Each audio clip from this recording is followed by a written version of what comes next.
Olá, seja bem-vindo às nossas conversas dominicais. Hoje é o domingo da Ascensão do Senhor.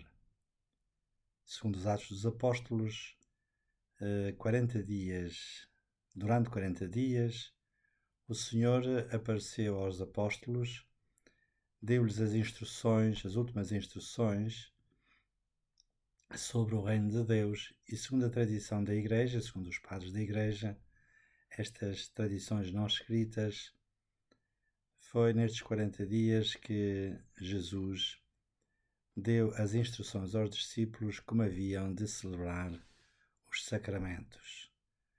Porque os sacramentos são os sinais da presença do Senhor no meio de nós, de uma forma ainda mais profunda do que acontecia quando estava presente fisicamente com os apóstolos e com os discípulos e com as multidões da Galileia até à Judeia.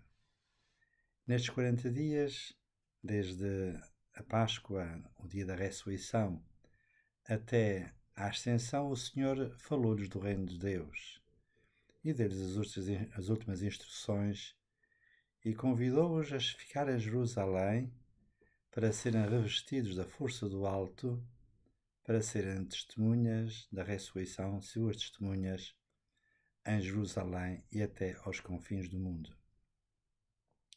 Antes da reforma litúrgica do Concílio Vaticano II, promovida pelo Concílio Vaticano II, esta festa não era celebrada no domingo, mas sim na quinta-feira da Ascensão, ou seja, na quinta-feira passada, 40 dias depois. A Igreja, entretanto, como a quinta-feira da Ascensão não era por toda a parte um dia feriado, um dia santo, passou a celebração desta solenidade para o domingo seguinte e, portanto, hoje foi o domingo da Ascensão do Senhor. Esta transposição desta solenidade para o domingo tem vantagens, porque permite que este mistério tão importante de Cristo seja celebrado solenemente por todos aqueles que são praticantes, ou seja, vão à missa ao domingo, o que não acontece se for celebrado num dia da semana que não seja santo. Mas, por outro lado, tem algumas desvantagens, porque as celebrações do mistério pascal, dos mistérios de Jesus, são celebrações que têm a ver também com o tempo e com o espaço. Ou seja, nas memórias dos apóstolos, narrativas dos evangelhos, dos Atos dos Apóstolos e das cartas apostólicas, narram-nos acontecimentos que se deram no tempo e no espaço. No espaço, muitos deles, destes mistérios da vida de Jesus, deram-se em Jerusalém, outros na Galileia, outros na Samaria, conforme o Senhor estava nas suas deslocações da Galileia a Jerusalém, que nos sinóticos, ou seja, São Mateus, São Marcos e São Lucas, a narrativa da vida pública de Jesus desde o batismo, quando ele tinha por volta de 30 anos, diz-nos São Lucas, até à paixão, os evangelhos sinóticos, na sua narrativa, parece que o Senhor fez uma viagem de Jerusalém, da Galileia a Jerusalém, e, portanto, os acontecimentos pascais, a vida pública de Jesus, desde o batismo até aos acontecimentos pascais, a morte do Senhor na Sexta-feira Santa, depois o Sábado Santo, o domingo de Páscoa, teriam intercorrido no máximo durante um ano. Mas podia ter sido só alguns meses, uma vez que Israel, da Galileia a Jerusalém, não são assim tantos quilómetros como isso. Já a narrativa do Evangelho de São João fala-nos em 3 Páscoas e, portanto, o tempo da vida pública de Jesus ter-se-á dilatado por mais um ano, pode ter sido um ano e meio, o tempo que permite a celebração de 3 Páscoas, mas pode chegar até 3 anos. Em todo caso, o importante é termos consciência de que as narrativas evangélicas, que são, no fundo, a memória dos apóstolos, e o Papa Bento XVI, na sua Cristologia diz-nos que, tratando do problema das fontes dos Evangelhos, diz-nos que os Evangelhos são dignos de crédito. E, portanto, refere-se a acontecimentos da vida de Jesus, os mistérios da vida de Jesus, digamos assim, desde a infância até à paixão e morte na cruz e a ressurreição, situados estes mistérios no tempo e no espaço. Portanto, datáveis. Não diria na precisão cronológica dos acontecimentos, mas os acontecimentos deram-se em Jerusalém, na Galileia, em Betânia, etc., num determinado tempo e num determinado espaço. No que diz respeito à ascensão do Senhor, é interessante que há uma variante nos Evangelhos, porque, segundo a tradição sinótica e os Atos dos Apóstolos, a ascensão do Senhor deu-se 40 dias depois da Páscoa. Portanto, os 40 dias depois da Páscoa terminaram na quinta-feira passada e, por isso, a Igreja celebrou sempre, até à renovação litúrgica, a Ascensão na quinta-feira da Ascensão. Já na tradição joanina, portanto, o Evangelho de São João tem, por um lado, uma preocupação cronológica de datação dos acontecimentos no espaço e no tempo, mas, por outro lado, os acontecimentos pascais, a morte, a ressurreição, a ascensão, o dom do Espírito Santo, são concentrados quase num dia só. A ascensão de Jesus no Evangelho de São João é relatada no encontro de Jesus com Santa Maria Madalena, no Jardim das Oliveiras, quando Jesus lhe diz o nome, Maria, ela reconhece a presença do Senhor ressuscitado e diz Raboni, isto é, mestre, e tenta agarrar-lhe os pés. Prostra-se dos joelhos e tenta agarrar-lhe os pés, e Jesus diz, não me detenhas, não lhe metangera, não me toques, porque eu vou a caminho do Pai, eu vou para o Pai, estou em trânsito. E este trânsito, esta subida para o Pai, é descrita, é o que corresponde no Evangelho de São João ao mistério da ascensão do Senhor. Então temos duas narrativas, uma mais cronológica, 40 dias depois, outra mais condensada teologicamente num dia só, de tal modo que os mistérios da ressurreição, da ascensão e do dom do Espírito acontece tudo no mesmo dia, no dia de Páscoa. Porque é no dia de Páscoa que o Senhor ressuscita, o primeiro dia da semana. É aí que sobe ao Pai, não me detenhas, eu vou para o Pai, estou em trânsito. E na tarde desse mesmo dia, o Senhor aparece aos discípulos, aos apóstolos reunidos no cenáculo, e diz-lhes aquela saudação clássica, pascal, a paz esteja convosco, e depois diz, assim como o Pai me enviou, eu também vos enviei a vós, soprou sobre eles, e disse-lhes, recebei o Espírito Santo, aqueles a quem perdoares os pecados serão perdoados, aqueles a quem os retiveres serão retidos. Portanto, o Pentecostes, na narrativa de São João, acontece tudo no mesmo dia. A ascensão, a ressurreição, a ascensão e o Pentecostes no dom do Espírito Santo na tarde do primeiro dia da semana. Em que, nesse primeiro dia da semana, é instituído o sacramento da paz, o sacramento da reconciliação, aquilo que nós dizemos, o sacramento do perdão, a penitência. Portanto, estas diferenças narrativas não podem ser vistas uma contra a outra, porque os evangelhos são 4 e têm sensibilidades ou pormenores diferentes uns dos outros, mas que culminam na iluminação do mesmo mistério do Senhor. Porque o mistério de Jesus Cristo é tão amplo como o mistério de Deus é infinito, ultrapassa de longe as nossas capacidades de compreensão, que é dito de 4 modos diferentes nos 4 evangelhos, que não se contradizem, mas que são focos que nos permitem iluminar e fazer luz sobre o mistério do nosso Senhor Jesus Cristo. Portanto, tem realmente tónicas diferentes e só na sua complementaridade é que podemos ter elementos para captar a extraordinária riqueza do mistério de Cristo que no acontecimento pascais se celebra e concretamente neste acontecimento da ascensão do Senhor.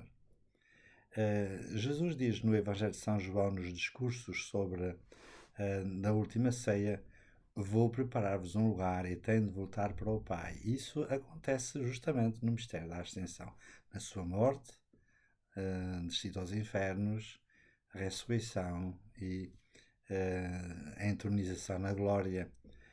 Diz-nos o Senhor: vou preparar-vos um lugar, mas enviarei o Consolador, o Paráclito, o Defensor, o Espírito da Verdade, que recordará todas as coisas e vos conduzirá à verdade total. Portanto, já temos no Evangelho de São João esta revelação do mistério do Espírito Santo e, portanto, Jesus tem de subir ao céu para enviar o Espírito Santo. O Pai envia o Espírito Santo em seu nome para ser aquele que dá força, o Consolador, e que revela e que recorda o mistério de Jesus, aquilo que ele disse que não eram os capazes de entender os discípulos na altura e que pela presença do Espírito Santo que desce no Pentecostes também celebrado 50 dias depois, quando a narrativa de São Lucas estende estes acontecimentos pascais 40 dias a Ascensão, 50 dias o Pentecostes.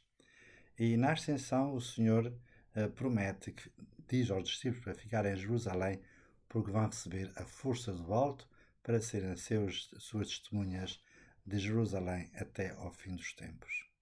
Na liturgia de hoje, o tema recorrente, o tema fundamental é a esperança. A esperança, a virtude teologal da esperança. A esperança tem a ver com o futuro que se abre à nossa frente, abrindo o caminho para onde nós vamos. Portanto, os cristãos sabem, por dom do Espírito, pela caminhada que Jesus vai fazendo à frente, o caminho que vamos percorrer. Ser discípulo de Jesus, e o mistério da Igreja como tal é o mistério do discipulado, que é uma linguagem que nós encontramos em São João. O discípulo é aquele que segue o Senhor, que vai atrás dele. Ele é como ele é que vai à frente, abrindo o caminho para onde nós devemos percorrer. Ele vai à frente do seu povo, à frente das suas ovelhas, como diz o Evangelho de São João. Ir à frente não é só na narrativa dos Evangelhos da Galileia a Jerusalém, os discípulos seguem-no, vão atrás dele, com alguma dificuldade. É interessante ler os Evangelhos, convido o meu amigo a fazer isso, que é um percurso de corajoso, firme de Jesus a caminho de Jerusalém. Nós temos uma passagem do Evangelho de São Lucas, no capítulo 9, versículo 51, em que Jesus toma uma decisão firme de ir para Jerusalém, porque aí vai acontecer o êxodo da sua saída, como ele falava com Moisés e Elias no mistério da transfiguração. Falavam acerca do seu êxodo, diz o Evangelho de São Lucas. As traduções litúrgicas, às vezes, com o receio de que os ouvintes da palavra de Deus não entendam, às vezes traduzem, falava da sua morte. Mas, na realidade, o texto grego fala no seu êxodo. Ora, o êxodo reporta-nos a caminhada do povo de Deus ao longo do deserto, na saída do Egito, a caminho da Terra da Promessa, e essa Terra da Promessa só acontece verdadeiramente, a entrada na Terra da Promessa só acontece verdadeiramente no mistério pascal do Senhor, pois é Ele que nos introduz na Terra da Promessa, no Sabate, no dia do repouso, como se lê nos Salmos, que é o mistério de Deus e que Ele é o caminho que aí conduz. Portanto, os discípulos são aqueles que seguem Jesus, não é? O Evangelho de São João tem a mesma dinâmica de seguimento. Vamos atrás de Jesus no caminho para Jerusalém, no caminho do êxodo para a pátria, que no fundo é Ele, é o mistério de Deus. Ele diz que vai nos preparar um lugar, a nossa casa, a nossa morada, a nossa cidade. É aquela para a qual o Senhor nos leva, nos atrai. Aquela palavra bonita que nós encontramos no Evangelho de São João: ninguém vem a mim se o Pai o não atrair. quando eu for elevado da terra, atrairei todos a mim. Portanto, o discípulo é aquele que se deixa atrair pelo fascínio, pela beleza, pela glória, como diz o Evangelho de São João, que é a manifestação máxima do amor de Deus que se manifesta em Nosso Senhor Jesus Cristo. Deus amou de tal modo o mundo que lhe enviou o seu Filho, não para condenar o mundo, mas para o salvar. Não é? Portanto, o discípulo é aquele que segue, e o seguimento leva o caminho da cruz. O discípulo é aquele que reclina a sua cabeça no peito de Jesus, auscultando o seu pulsar, como o discípulo amado na última ceia, e agora esse caminho da morte à vida, e o mistério da ascensão é o caminho último para a casa do Pai, que é o céu. A nossa destinação última é o céu. E por isso a liturgia de hoje é uma liturgia da esperança, isto é, a esperança é a virtude do futuro que Deus abre à nossa frente, não é? E o interessante é que diz a liturgia, Santo Agostinho é aquele que mais profundamente medita sobre este mistério da ascensão. Ele está como cabeça do seu corpo, que é a Igreja, de tal modo que onde está a cabeça está também o corpo. Onde está o corpo está também a cabeça. De tal modo que nós estamos em trânsito para a pátria na qual já vivemos na fé e no sacramento, não é?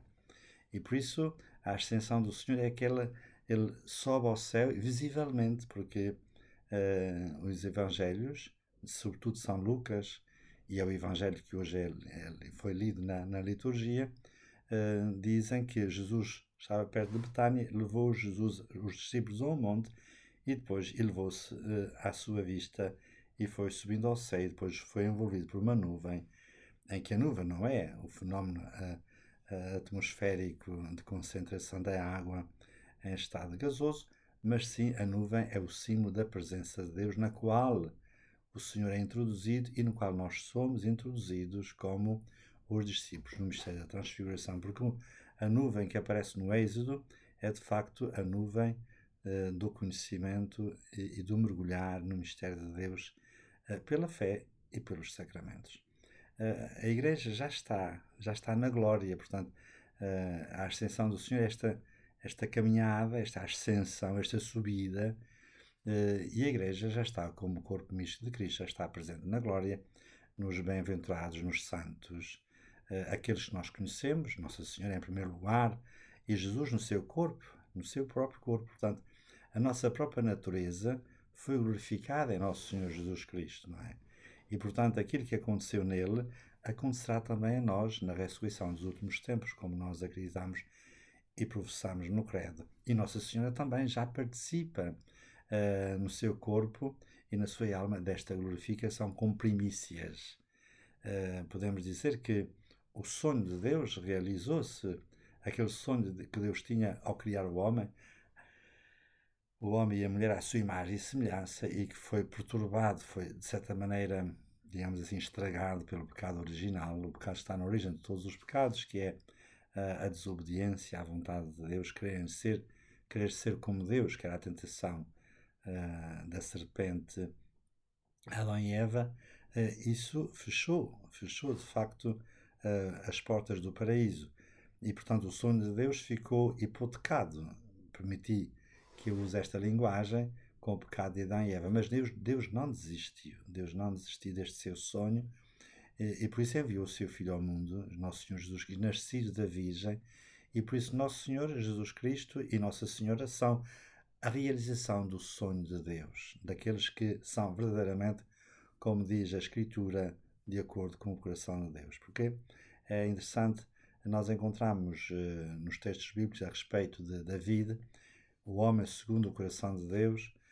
Jeremias fala nos pastores que Deus vai enviar ao seu povo para o conduzir segundo o seu coração. Ora, quem realizou este mistério profundo de alguém que é segundo o coração de Deus é Nosso Senhor Jesus Cristo, é Nossa Senhora. Por isso, Nossa Senhora e Nosso Senhor Jesus Cristo são a realização do sonho de Deus. Mas não ficou por aí, porque Ele fez-se o que nós somos para nós sermos o que Ele é. E a Igreja, e a comunhão dos santos, a Igreja Corpo Místico de Cristo, é já a realização também deste sonho de Deus, naqueles que estão glorificados, a Igreja triunfante, naqueles que sofrem a purificação passiva do Espírito no mistério do purgatório e aqueles que militam como peregrinos na Terra, que é o nosso caso, a Igreja peregrina, a Igreja militante, a Igreja está no combate da fé, porque realmente a existência humana enquanto tal é um combate. Já diziam os antigos filósofos, havia um filósofo antigo que dizia que a essência da vida é o combate, é a luta. A luta contra as paixões, a luta na busca de elevação, na vivência da virtude e assim sucessivamente. Portanto, a Igreja militante, a Igreja que combate, a Igreja padecente no purgatório e a Igreja triunfante, este mistério da Igreja realiza o sonho de Deus. Não é? E, portanto, a ascensão do Senhor é esta subida que nós na liturgia temos um sinal dessa ascensão, desta elevação no prefácio, quando no início do prefácio, depois da saudação, o Senhor esteja convosco, o Senhor está no meio de nós, e depois o sacerdote diz corações ao alto, o nosso coração está em Deus. No latim diz-se sursum corda, isto é, corações ao alto, está bem traduzido. Mas o latim diz a resposta da Assembleia habemus ad dominum. Portanto, é um acusativo. Significa que nós temos o nosso coração numa dinâmica ascensional orientada para Deus. Não é? Ter o coração em Deus. Isto é, o ideal da própria existência cristã, numa dinâmica ascensional, na peregrinação na Igreja militante, na purificação do purgatório, a purificação passiva do espírito, como dizem os místicos, e a contemplação de Deus face a face, tal como ele é, como nos diz São João numa das suas cartas. Portanto, a Igreja, toda ela, já está com o coração em Deus. Não é? Isto é uma coisa admirável, que no mistério da Ascensão nós somos convidados a olhar para o alto, olhar para o céu. Mas ao mesmo tempo, olhando para o céu, nós não nos esquecemos de que temos os pés na terra, como de resto os anjos apareceram aos apóstolos e os outros discípulos no monte onde se deu a ascensão do Senhor. Ele estava a contemplar para o céu e dois anjos apareceram e dizem: porque estás a olhar para o céu? Aquele que subiu vai descer, e por isso ide anunciá-lo ao mundo com o vosso testemunho de vida. Este mistério da Igreja, que é o mais profundo, a Igreja como corpo misto de Cristo, que vive nesta ascensão permanente, tendo e mantendo o coração em Deus, realiza-se na nossa liturgia. E agora gostava de recordar, como ícone deste mistério, duas situações que são admiráveis neste sentido. Uma era nas grandes peregrinações em Fátima, até há pouco tempo, a grande vigília de oração, no dia 12 de maio, no dia 12 de outubro, terminava com uma grande celebração eucarística. E eu emocionava-me sempre quando, no final do terço, organizava-se a procissão e vinha a procissão Nossa Senhora em procissão, e depois os cardeais, os bispos, os sacerdotes, os diáconos e toda a assembleia de velas acesas cantando este hino que se encontra no Apocalipse: veja Nova Jerusalém descida do céu, como esposa preparada para o seu esposo. O mistério da Igreja é esse, peregrina, mas já envolvida nesta dinâmica ascensional, a caminho da casa do Pai, que já habita no meio de nós, porque aquela palavra de Jesus: quem me ama guarda os meus mandamentos, meu Pai amá-lo-á, e nós viremos a ele e faremos nele a nossa morada. E cada um de nós é chamado a ser morada de Deus, templo vivo do Espírito Santo, e a Igreja é como tal, morada de Deus. Pronto, já está este mistério da Igreja no coração da história. Portanto, que a Igreja, nós podemos dizer que traz o céu para a terra. E assim, neste sentido, a Igreja é um sinal vivo de esperança, porque na terra, a caminho do céu. Uma outra situação muito recente foi aquela que nós vivemos todos, ou presencialmente, ou assistindo pela televisão, à missa de inauguração do pontificado do Papa Leão XIV. Eu vi não estava em Roma, vi pela televisão aquela multidão imensa, 200.000 pessoas, ou talvez mais, que enchia totalmente a Praça de São Pedro e a Via da Conciliação, em que estava a Igreja na sua constituição hierárquica, o Santo Padre como cabeça, os cardeais, os bispos, os sacerdotes, os diáconos e todo o povo de Deus, esta comunidade santa e hierarquicamente constituída, que é o mistério da Igreja como corpo de Cristo, mas também como povo de Deus, porque o mistério da Igreja como corpo de Cristo é a sua interioridade metafísica, digamos assim. A sua organização social como comunidade é o povo de Deus organizado, tendo à sua frente os bispos, os sacerdotes, os diáconos e todo o povo de Deus. Mas, na inauguração do pontificado do Papa Leão XIV, como de resto nos outros pontificados, assim já foi com o Papa Francisco, assim já foi com o Papa Bento XVI. Aí eu tive o grande dom, o grande privilégio, a grande graça, se quisermos, de participar, estava lá presente, e é realmente uma celebração tocante. Porquê? Porque está não só a Igreja como povo de Deus hierarquicamente constituído, corpo de Cristo e povo de Deus, como diz o Concílio Vaticano II, mas também todos os povos representados nos chefes das nações dos países que têm a representação diplomática junto da Santa Sé.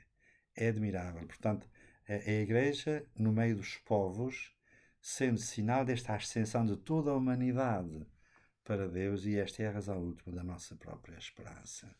Porque onde Ele está, nós somos chamados a estar. E diz a liturgia, Ele levou para o céu a nossa própria natureza. É claro que isto vai acontecer se seguirmos os passos de Jesus na Igreja militante entre as perseguições do mundo e as consolações de Deus. E nós ouvimos, ainda há dias vi umas notícias, aliás, a Fundação Ajuda à Igreja que Sofre faz-se eco das perseguições cruentas que acontecem hoje na Igreja. Eu vi nestes dias o que tem acontecido na Nigéria e em outros lugares em que a Igreja é perseguida, e também aqui no Ocidente. No Ocidente, que, assim, que muitos dizem pós-cristão, na pós-verdade. Pronto, nós vemos aqui no Ocidente este combate, esta luta na busca da verdade, na celebração da verdade e na dinâmica ascensional da esperança. Ora, portanto, estas são as perseguições do mundo, mas ao mesmo tempo as consolações de Deus, porque o Senhor foi preparar-nos um lugar. No próximo domingo celebraremos o dom do Espírito Santo, que é a fortaleza de Deus, que nós recebemos no batismo, o dom do Espírito Santo no batismo, que nos torna filhos, e no Crisma recebemos a força do Espírito Santo, a fortaleza que nos capacita para sermos capazes de dar a cara em testemunho da fé. Pronto, é um grande mistério este, que eu gostava de acrescentar só um pormenor muito interessante, que é, culturalmente, a Quinta-feira da Ascensão é conhecida como a Quinta-feira da Espiga, porque de facto, se não me falha a memória, nesta ocasião havia grandes procissões em que se a igreja ia em procissão cantando as ladainhas e invocando as bênçãos de Deus para as colheitas, para a natureza, porque nesta ascensão o Senhor não apenas leva a natureza humana, mas eleva todo o cosmos, para que o cosmos seja consagrado, sobretudo nos sacramentos, como instrumento, como mediação, como matéria da sua própria presença. E por isso é todo o universo, todo o mundo criado que é envolvido na glorificação dos filhos de Deus, que se realiza plenamente no mistério de Cristo e da Igreja. Portanto, é uma grande celebração que nós celebramos hoje, a solenidade da Ascensão, e que cada um de nós pode recordar, porque realmente foi a celebração da nossa esperança, do caminho para onde vamos. Nós, como cristãos, como igreja, não somos gente desorientada que não sabe para onde vai, porque o Senhor indicou-nos o caminho e foi à nossa frente para dizer que com Ele havemos de chegar, e já estamos à pátria, que é a nossa própria casa. Muito obrigado pela sua atenção e espero vê-lo na próxima conversa dominical, se Deus quiser.